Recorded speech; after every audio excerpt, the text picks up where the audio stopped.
মহাবিদ্যালয়ৰ প্ৰাক্তন প্ৰয়াত অধ্যক্ষ পুনাম নেওগ ডাঙৰীয়াৰ নেতৃত্বত 1972 চনৰ 9 অক্টোবৰত প্ৰতিষ্ঠা কৰা হৈছিল আৰু তেতিয়াৰ পৰা আমি সোণালী জয়ন্তী বৰ্ষ অতিক্ৰম কৰি আজি এই 52টা বছৰ ভৰি দিছোঁহি।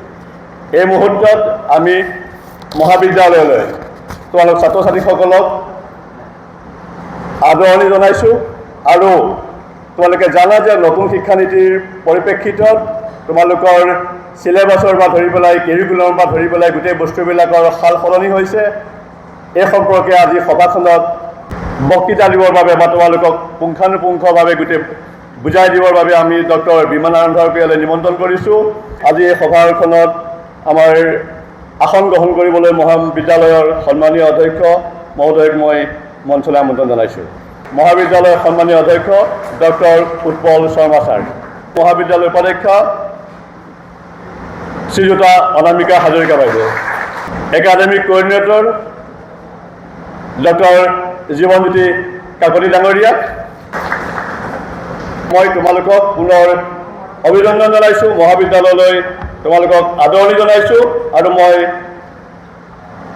সন্মানীয় অধ্যক্ষ মহোদয়ক ইণ্ডাকশ্যন প্ৰগ্ৰেমৰ লগতে মই তেখেতক আদৰণি ভাষণ জনাবলৈ অনুৰোধ জনাইছোঁ। সন্মানীয় গোলাঘাট বাণিজ্য মহাবিদ্যালয়ৰ উপাধ্যক্ষ মহোদয়া, প্ৰমুখ্যে মঞ্চত উপবিষ্ট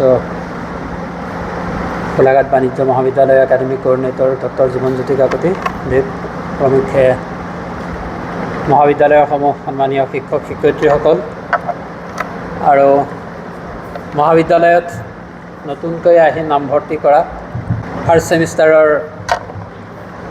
মৰমৰ ছাত্ৰ ছাত্ৰীসকল, ছামাৰ ভেকেশ্যনৰ পিছত আজি আগষ্টৰ 1 তাৰিখে মহাবিদ্যালয় পুনৰ আৰম্ভ হৈছে আৰু আমি আজিৰ দিনটোৰ পৰাই আমাৰ ফাৰ্ষ্ট ছেমিষ্টাৰ যিসকল আণ্ডাৰ গ্ৰেজুৱেট প্ৰগ্ৰামৰ ছাত্ৰ ছাত্ৰী, আৰ্টছেই হওক কমাৰ্চেই হওক, মহাবিদ্যালয়লৈ স্বাগতম জনাইছোঁ। আৰু আজিৰ দিনটোত আচলতে আমি কাৰ্যসূচী ৰাখিছিলোঁ BA ফাৰ্ষ্ট ছেমিষ্টাৰ আৰ্টছৰ ছাত্ৰ ছাত্ৰীসকলৰ ইণ্ডাকশ্যন প্ৰগ্ৰাম।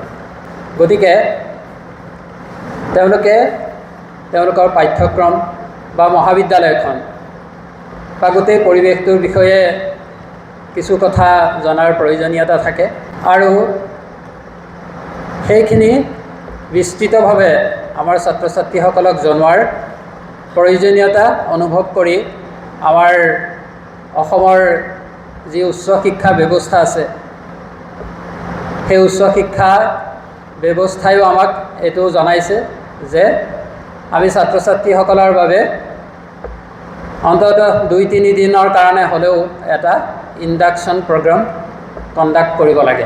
সেই অনুসৰি আমি আজিৰ দিনটোৰ পৰা অৰ্থাৎ 1 তাৰিখৰ পৰা অহা 4 তাৰিখলৈকে এই ইণ্ডাকশ্যন প্ৰগ্ৰামটো আমাৰ নতুন ছাত্ৰ ছাত্ৰীসকলৰ বাবে কৰিম। মহাবিদ্যালয়সমূহে NEPৰ আণ্ডাৰত এতিয়া পাঠ্যক্ৰমবিলাক প্ৰস্তুত কৰিছোঁ হওক আৰু যিহেতু আমি গোলাঘাট বাণিজ্য মহাবিদ্যালয় এখন অট'নমাছ কলেজ, গতিকে আমাৰ পাঠ্যক্ৰমবোৰ আমাৰ নিজৰ মতে হ'ব। তোমালোকে যিবিলাক পাঠ্যক্ৰম পঢ়িবা বা পৰীক্ষা দিবা সেইবিলাক সম্পূৰ্ণৰূপে গোলাঘাট বাণিজ্য মহাবিদ্যালয়ৰ অধীনত বা গোলাঘাট বাণিজ্য মহাবিদ্যালয়ে প্ৰস্তুত কৰা পাঠ্যক্ৰম হ'ব। তোমালোকৰ পাঠ্যক্ৰমবিলাক ফাৰ্ষ্ট ছেমিষ্টাৰত কেনেকুৱা হ'ব, ছেকেণ্ড ছেমিষ্টাৰত কেনেকুৱা হ'ব বা 6th ছেমিষ্টাৰলৈকে কেনেকৈ প্ৰগ্ৰেশ্যনটো হ'ব, সেইখিনি কথা তোমালোকে নতুনকৈ জানিব লাগিব। কলেজত যিটো ৰেগুলাৰিটি সেইটো মেইনটেইন কৰিব লাগিব। তোমালোকে প্ৰত্যেকটো ক্লাছ এটেণ্ড কৰিবা আৰু কেতিয়াবা কিবা সমস্যা থাকিলে আমাৰ শিক্ষক শিক্ষয়িত্ৰীসকল আছে, আমি আছোঁ, যিকোনো ক্ষেত্ৰতে তোমালোকে আমাৰ ওচৰ চাপিব পাৰা। তোমালোকক আমি প্ৰায়ৰিটি দিয়াটোৱে আমাৰ কৰ্তব্য, তোমালোকক আগবঢ়াই নিয়াটো আমাৰ কৰ্তব্য। তোমালোকক যিখিনি সুবিধা দিব লাগে সেইখিনি দিবৰ কাৰণে আমি সকলো সময়তে যত্নপৰ হ'ম। তোমালোকে এই মহাবিদ্যালয়ত যদিও BA নাম লগাইছা, তোমালোকে কিন্তু MA পঢ়ালৈকে কি এই মহাবিদ্যালয়ত সুবিধা ল'ব পৰা। গতিকে সেই সুবিধাটো তোমালোকে এই মহাবিদ্যালয়ৰ পৰাই ল'ব পাৰিবা। গতিকে সেইটো দিশৰ পৰা তোমালোক ভাগ্যৱান যে এই অট'নমাছ মহাবিদ্যালয়ে তোমালোকক এইখিনি সুবিধা দিছে। স্কিল বেছ কিছুমান পাঠ্যক্ৰম আছে, সেইখিনি তোমালোকে ল'ব পাৰিবা। আৰু ইতিমধ্যে তোমালোকক এটা পাঠ্যক্ৰম দিয়া হৈছে চাৰ্টিফিকেট কোৰ্চ ইন বিউটিফিকেশ্যন, নহয় নে, বা বিউটিচিয়ান কোৰ্চ তোমালোকক এটা পাঠ্যক্ৰম দিয়া হৈছে। তাৰপিছত দিয়া হৈছে কি কম্পিউটাৰৰ 3 months এটা কোৰ্চ তোমালোকক আমি দিছোঁ। সেইটো তোমালোকে এডমিশ্যনৰ সময়তে তোমালোকক দিয়া হৈছে, তোমালোকে নিশ্চয়কৈ জানা। তাৰপিছত যোগ শিক্ষাৰ এটা আমাৰ কোৰ্চ আছে, সেইটোত আমি এনৰল কৰোঁ। আমাৰ ভাৰ্মি কম্প'ষ্টৰ এটা কোৰ্চ আছে, সেইটোতো যথেষ্ট সংখ্যক ল'ৰা ছোৱালী এনৰল হয়। গতিকে এইকেইটা হৈছে চাৰ্টিফিকেট কোৰ্চ। এই বছৰৰ পৰা আমাৰ মহাবিদ্যালয়ত ITEP হৈছে, ইণ্টিগ্ৰেটেড BEd কোৰ্চ আমি কৰিছোঁ। গতিকে এনেকুৱা ধৰণৰ শৈক্ষিক পৰিৱেশ এটা তোমালোকে মহাবিদ্যালয়ত পাবা। ক্লাছৰুমবিলাক ICT অৰিয়েণ্টেড কৰিবলৈ যত্ন কৰিছোঁ। কিবা কাৰণত ছাত্ৰ ছাত্ৰীসকলে যদি এডমিশ্যন ল'ব পৰা নাই, তেওঁলোক হয়তো ফি ৱেইভাৰত নপৰিব পাৰে, ফি ৱেইভাৰ স্কিমটো তেওঁলোকে নাপাব পাৰে। গতিকে তেনেকুৱা ক্ষেত্ৰত আমি বহু ছাত্ৰ ছাত্ৰীক কনচেশ্যন বা ডিছকাউণ্ট দি পেলাই হ'লেও সেইটো সুবিধা দিছোঁ। তোমালোকৰ যিটো অলৰাউণ্ড ডেভেলপমেণ্টৰ কাৰণে মহাবিদ্যালয়ে যিখিনি কৰিবলগীয়া থাকে সেইখিনি পাঠ্যমানে নিশ্চয়কৈ কৰিব। আজিৰ যিটো ইণ্ডাকশ্যন প্ৰগ্ৰাম, সেইটোৰ আচল তাৎপৰ্যটোৱে হৈছে যে তোমালোকৰ যিটো BA পাঠ্যক্ৰম আছে, সেই পাঠ্যক্ৰমটোৰ বিষয়ে পুংখানুপুংখৰূপে জনাটো। তোমালোকৰ ছেমিষ্টাৰ ৱাইজ কেইখন পেপাৰ থাকিব, কি থাকিব, কিমান ক্ৰেডিট থাকিব, ক্ৰেডিটটোৱে কি বুজায়, হয়নে, এই গোটেই কথাখিনি তোমালোকে জনাটো প্ৰয়োজন। মহাবিদ্যালয় পৰিয়ালৰ হৈ আমি আদৰণি জনাইছোঁ। তোমালোকৰ ভৱিষ্যত সুন্দৰ হওক, এইটোকে কামনা কৰি মোৰ ক'বলগীয়া দুআষাৰ সামৰণি মাৰিছোঁ। ধন্যবাদ। অধ্যক্ষ ডাঙৰীয়া doctor Utpal Sharma, academic coordinator doctor Jibanjyoti Kakati, মোৰ অতি শ্ৰদ্ধাৰ শিক্ষক সমাজ আৰু BA প্ৰথম বৰ্ষৰ কলা শাখাৰ ছাত্ৰ ছাত্ৰীসকল আহিছা, সকলোকে জনাইছোঁ মোৰ আন্তৰিক উষ্ণ অভিনন্দন। গোলাঘাট বাণিজ্য মহাবিদ্যালয়ৰ অট'নমাছ কলেজ হিচাপে নিজকে এখন সুন্দৰভাৱে সুকীয়া আসন দিবলৈ সক্ষম হৈছে। তোমালোকক আন্তৰিকতাৰে অভিনন্দন জনাইছোঁ আমি সকলো শিক্ষক সমাজে। বিদ্যালয়ৰ সকলোখিনি দিশ উপভোগ কৰি আনন্দৰে আৰু সুস্বাস্থ্যৰে যাতে তোমালোকে নিজৰ জীৱনটোত ভালদৰে উপনীত হ'ব পাৰা, তাৰ বাবে মোৰ আন্তৰিক আশীৰ্বাদেৰে মোৰ চব বক্তব্য সামৰি মাৰিছোঁ। ধন্যবাদ। তোমালোকে যি UG প্ৰগ্ৰেমত অংশগ্ৰহণ কৰিছা বা এডমিশ্যন লৈছা, তাৰ কাৰণে অভিনন্দন জনাইছোঁ।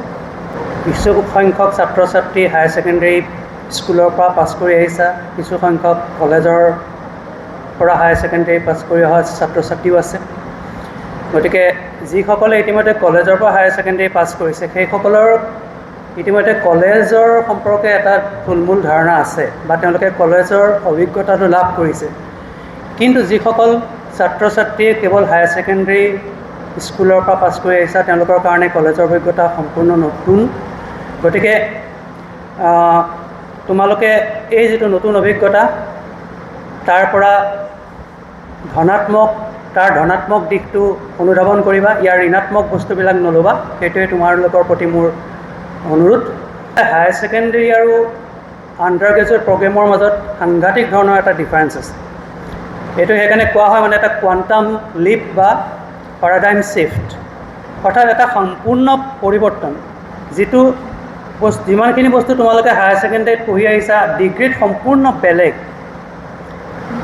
অৰ্থাৎ তোমালোকৰ হায়াৰ ছেকেণ্ডেৰীত ধৰা অসমীয়াৰ এখন টেক্সট আছিলে, ইংৰাজীৰ এখন টেক্সট আছিলে, এতিয়া তেনেকুৱা কোনো এটা নিৰ্দিষ্ট টেক্সট নাই। তোমালোকে যিমান বেছি টেক্সট পঢ়িবা, যিমান বেছি ৰেফাৰেঞ্চ বুক পঢ়িবা, সিমানেই তোমালোকে জ্ঞান আহৰণ কৰিব পাৰিবা। তোমালোকে যেতিয়া প্ৰশ্ন লিখিবা, তেতিয়া প্ৰশ্নৰ উত্তৰ লিখিবা, তেতিয়া তোমালোকে আগতে এখন কিতাপৰ পৰাই লিখিছিলা, টেক্সট এখন আছিলে, এতিয়া নাই তেনেকুৱা। You don't have a single text, you will have to deal with multiple text.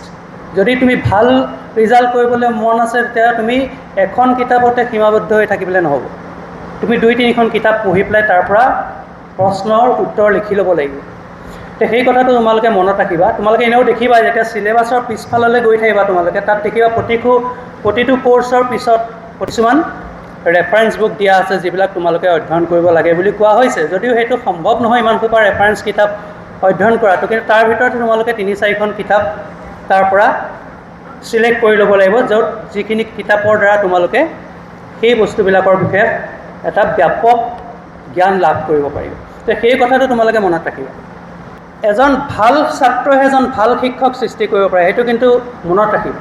যদি ক্লাছত কুৱেশ্যন কৰা তুমি টিচাৰে পঢ়ি আহিবলৈ বাধ্য। যদি একোৱেই নকৰা টিচাৰে ভাবিব মোৰতো পঢ়িবলৈ একোৱেই নাই, মোকতো কুৱেশ্যন কৰিবলৈ একোৱেই নাই, গতিকে মই কি দৰকাৰ আছে পঢ়ি আহিবলৈ। যিসকল ছাত্ৰ ছাত্ৰীয়ে ঘৰত আগতীয়াভাৱে অধ্যয়ন কৰি আহে তেওঁলোকে এটা কাম তোমালোকে কৰিবা, টিচাৰক কুৱেশ্যন কৰিব পাৰিবা নাই তোমালোকে? কেতিয়া পাৰিবা? যেতিয়া ঘৰত আগতীয়াকৈ সেই পাঠটো পঢ়ি আহিবা, নহ'লেতো একো কৰিব নোৱাৰা তোমালোকে। গতিকে টিচাৰৰ পৰা সকলো বস্তু পাবলৈ হ'লে তেওঁৰ বেছখিনি যদি পাব বিচাৰে এজন টিচাৰৰ পৰা, তেতিয়া তেওঁক কুৱেশ্যন কৰাৰ বাহিৰে বেলেগ কথা নাই। কুৱেশ্যন কৰিব লাগিব, তেতিয়াহে তেওঁৰ বেছখিনি তোমালোকে উলিয়াব পাৰিবা। নহ'লে এজন টিচাৰৰ ভাল গুণ থাকিলেও তেওঁ কি হ'ব, সিমান লেভেললৈ নোযোৱাকৈ তেওঁ যদি হৈ যায় তেতিয়া সেইখিনি কথা কৈতো লাভ নাই। গতিকে সেইকাৰণে সেই কথাখিনি তোমালোকে অনুধাৱন কৰিবা। আৰু এটা কথা মনত ৰাখিবা, অকল ইয়াত শিকিবৰ কাৰণে তোমালোক প্ৰস্তুত হৈ অহাৰ আগতে ঘৰতো সেই বিষয়ে অলপ পঢ়া শুনা কৰি আহিবা। আজিকালিতো AI আছে, তোমালোকে সকলোৱে জানা, আছে নাই? তোমালোকে AI ইউজ কৰিব পাৰা। যেতিয়া এটা টপিক তুমি AI লিখি পেলাই তুমি সেই বিষয়ে সম্যক জ্ঞান এটা লৈ ল'ব পাৰা। তুমি তাৰপিছত আহা কলেজলৈ আৰু টিচাৰক কুৱেশ্যন কৰা, টিচাৰ বাধ্য হ'ব তেতিয়া তোমালোকক বিভিন্ন ধৰণে ইণ্টাৰপ্ৰেট কৰিবলৈ। তো এইখিনিয়ে কথা তোমালোকে ভৱিষ্যত জীৱনত আগবাঢ়ি যাব পাৰিবা। তো এইখিনি কথা কৈ মোৰ বক্তব্য সামৰণি মাৰিছোঁ। ধন্যবাদ।